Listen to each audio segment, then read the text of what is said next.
சலாம் Dubai market வாட்சுக்காக இந்தியாவிலேருந்து ஃபெரோஸ் பேசுகிறேன். இன்றைக்கி வந்து மார்க்கெட்ஸ் பார்த்திங்கன்னா 6083 இருக்குது. மார்க்கெட்ஸ் வந்து இன்ச் பை இன்ச்சாக 6100 வந்து ரீச் பண்ணுறதுக்கு ட்ரை பண்ணுறது.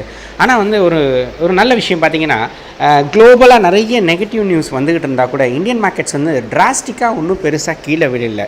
இந்தியாவோட ஃபண்டமெண்டல் ஸ்ட்ராங்காக இருக்கிறதுனால பார்த்திங்கன்னா பெரிய புல் பேக், அதாவது பெரிய வந்து அதாவது வித்ட்ரால் ஆஃப் மணி வந்து எஃப்ஐஎஸ் வந்து எடுத்துகிட்டு போகல இந்தியா விட்டு. அது ஒரு நல்ல பாசிட்டிவான சைன் இந்தியாவுக்கு.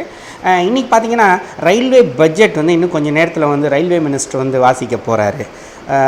நிறையா இது வந்து ரயில்வே பட்ஜெட்னு சொல்கிறத விட ஓட் ஆன் அக்கௌண்ட்டுன்னு இதுக்கு பேர். எப்போதுமே வந்து எலெக்ஷனை ஃபேஸ் பண்ண போகிற அந்த கவர்மெண்ட் வந்து ஓட் ஆன் அக்கௌண்ட்டில் தான் வந்து பண்ண முடியுமே ஒழிய ஃபுல் ஃப்ளெஜ்டு ரயில்வே பட்ஜெட் போட முடியாது.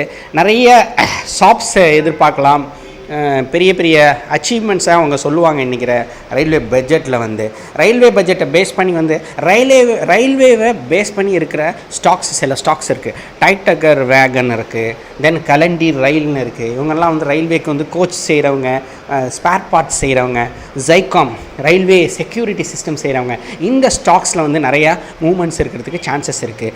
அதே மாதிரி இன்றைக்கி வந்து இந்தியாவுடைய முக்கியமான டேட்டாஸ் நிறைய வருது. வந்து ஐஐபி டேட்டாஸ், இன்ஃப்ளேஷன் டேட்டாஸ், தென் வந்து இது பார்த்திங்கன்னா நிறைய ரிசல்ட்ஸ், கார்ப்பரேட் ரிசல்ட்ஸ் வருது. டாடா ஸ்டீல் நேற்று ரிசல்ட்ஸ் கொடுத்துருந்தாங்க, டிஸப்பாயிண்டிங் ரிசல்ட்ஸு.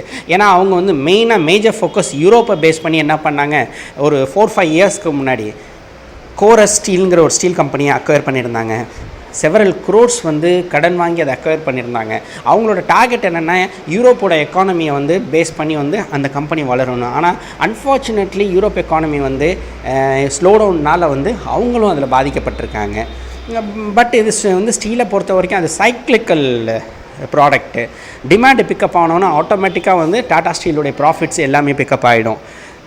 இன்றைக்கி வந்து டாக்டர் ரெட்டிஸ் லேபரேட்டரிஸ், பாட்டா, கோல் இண்டியா, நிறைய கம்பெனிஸ் வந்து ரிசல்ட்ஸோடு வரப்போகிறாங்க வந்து.